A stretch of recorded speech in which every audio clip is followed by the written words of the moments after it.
sa mga mahal po nating leader sa ating bansa. Gaya ng nakasulat sa inyong mga placards at inyo pong isinisigaw, mga kapatid at mga kababayan, unahin po natin ang tao, hindi ang kapakanan ng partido.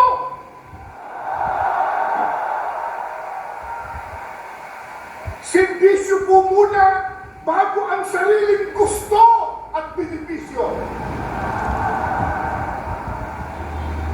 Ngayon ay 2025 na.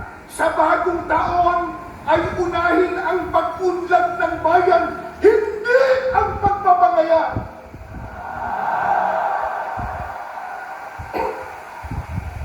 Ano ang pinakamimithi at hinahangad ng bawat isang mamamayang Pilipino, ng bawat isang narito? Kaya tayo nagpakapagod, nagpuyat, nagutom ang iba, bumasta kayo ng salapi, gumugol kayo ng panahon. Katakot-takot ang inyong sakripisyo. Bakit? Ano po ba ang pinakahahangad po nating matamo? At paano yun matatamo? Tuturuan tayo, hindi ng politiko, kundi ng Diyos sa pamamagitan ng kanyang salita na nakasulat sa Biblia.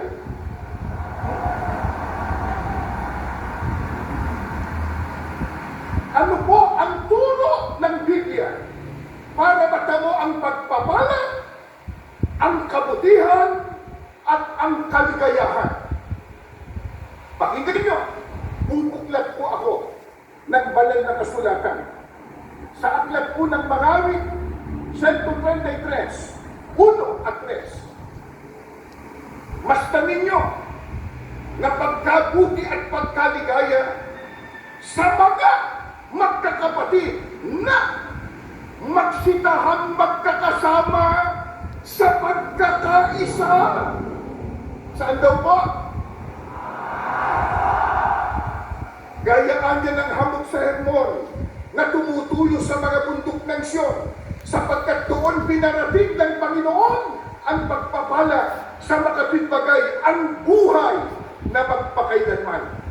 Ano po ang turo ng Biblia para makamit po natin ang pagpapala, ang kabut at kaligayahan? Ang sabi po ng Panginoong Diyos, pagkabuti at pagkaligaya sa makatwid. Ito, mabuti sa Diyos.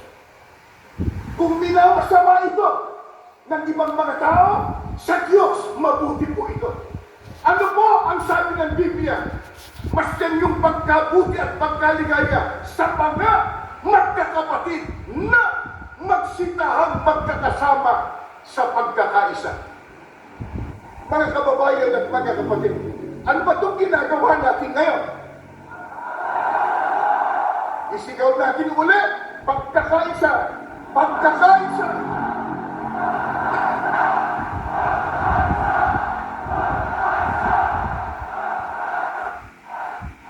Ano ang katunayan na pagka nagsama-sama at nagkaisa, ito po ay mabuti sa ating Panginoong Diyos?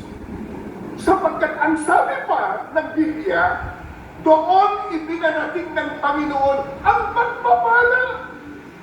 Pagpapalain. Kaya pagka nagkaisa, paano ka pagpapalain kung watak-watak? Paano ka pagpapalain kung may hitwaan? Kung may kampi-kampi? Sa makatwid, yan po ang pinakalundo ng ating rally na ito. Pambansang rally para sa kapayapaan, pero magsisimula yan sa pagkakaisa na nais ng ating Panginoong Diyos. Sa bagay, sino ba ayaw na magkaisa? Sino ba ayaw na maging mapayapa? At hindi sa lahat, sino ba ayaw ng pagpapala? Lalo't galing sa ating Diyos. Pero, paano natin magagawa yun? Magkakaiba tayo. lingwahe.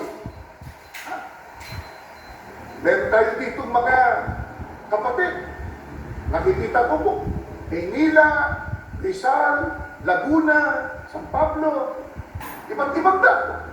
Magkakaiba tayo ng lingwahe at dialekto. Kakaiba ng partido. Magkakaiba pa ng relihiyon at interes. Paano po magagawa yung pagkakaisa? Hindi po mahirap. Itinuro din ng Panginoong Diyos. Nakasulat din po sa Biblia, sa Colossus 3:14. Ito po, higit sa lahat, taglayin ninyo ang pagmamahalan na siyang nagbubuklod sa ganap na pagkakaisa. Paano po mabubuklod sa pagkakaisa? Kailangan pala ang pagmamahalan. Bagamat may kanya-kanya tayong opinyon sa isang partikular na issue, iba't ibang kalagayan ng ating buhay o interes, pero kung udyo ng pagmamahalan sa isa't isa, lalo't pagmamahal sa ating bansa, tayong lahat mabubuklod sa pagkakaisa.